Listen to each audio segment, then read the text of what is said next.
Lee Steele's header to Steve Kerrigan. Steele gets the return pass and scores.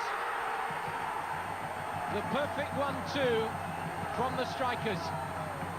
Carves a hole through that Cheltenham defence. And Lee Steele working perfectly with Steve Kerrigan. Well, if ever there was an example of how two strikers should work together, that is it. Freeman stranded. Curry, nice touch. Gets it back from Charlery. Well, lovely stuff from Curry. Not a bad try, and that's a terrific goal.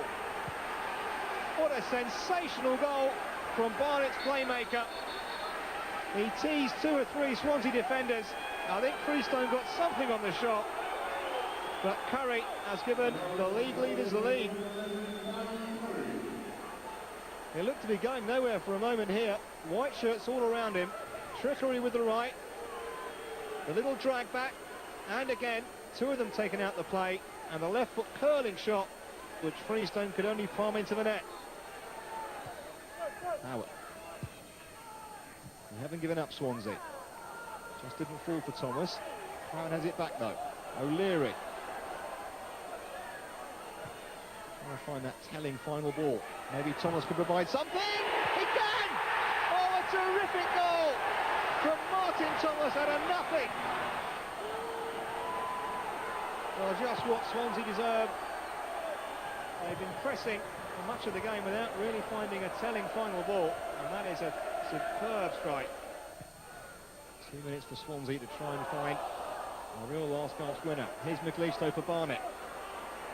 Good trickery into Charlery, and Barnett has stolen it in injury time through Ken Charlery's header.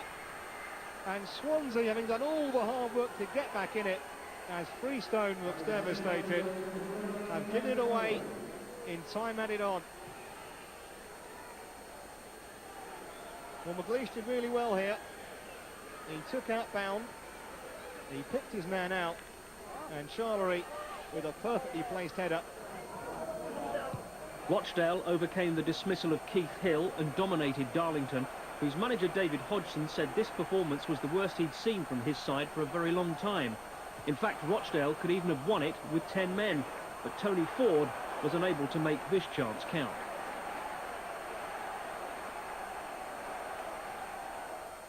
Hartlepool took the lead at Northampton's Sixfield Stadium through former trainee Tommy Miller, but Northampton, inspired by a recent improvement in form, rallied to take the points.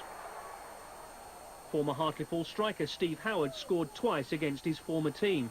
Before this, he'd only scored once since his move last February.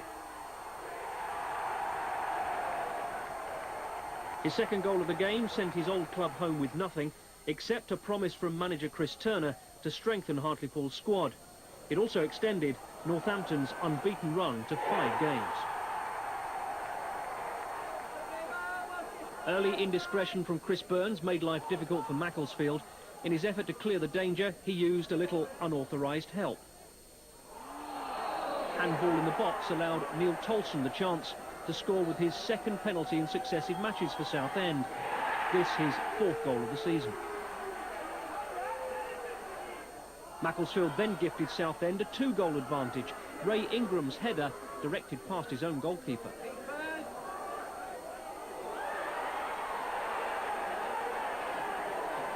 The threat of recovery was inspired by striker Richie Barker. Inconsistency dogged him at Brighton, but his 3rd goal in 3 games provided a new club record. In terms of the game itself, it was merely consolation.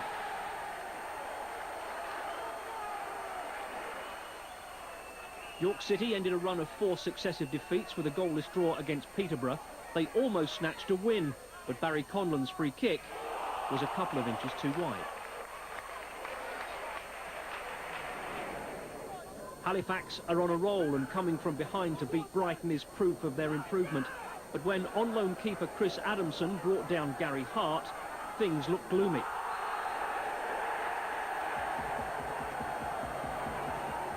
Adamson was booked for his troubles, and Brighton took the lead with Darren Freeman's penalty, his 6th goal of the season.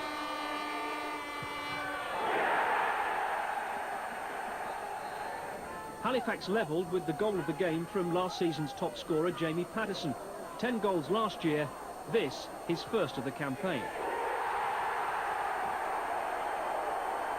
And they then made it 3 wins out of 3 with a last-minute winner from Chris Tate. Patterson played his part in beating Keith McPherson, but Brighton won't be happy with their defending.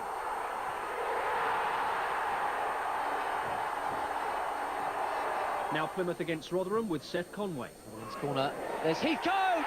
And Mick Heathcote, who celebrated his 34th birthday yesterday, has got something else to cheer today.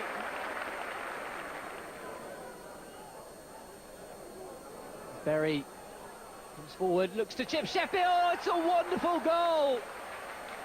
Trevor Berry has brought Rotherham back into this game.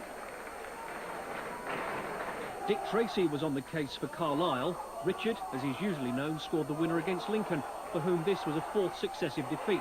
It was Tracy's 4th goal of the season, more than he scored in the last 4 seasons. Torquay versus Hull now with Martin Dean. And again, looking for the return ball this time.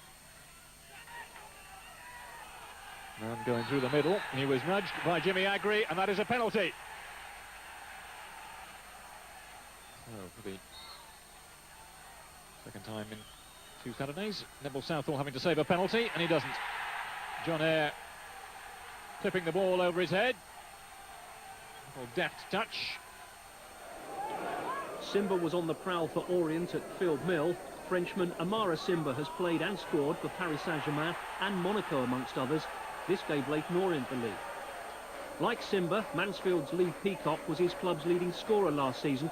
His header levelled the scores and left both sides with a point each.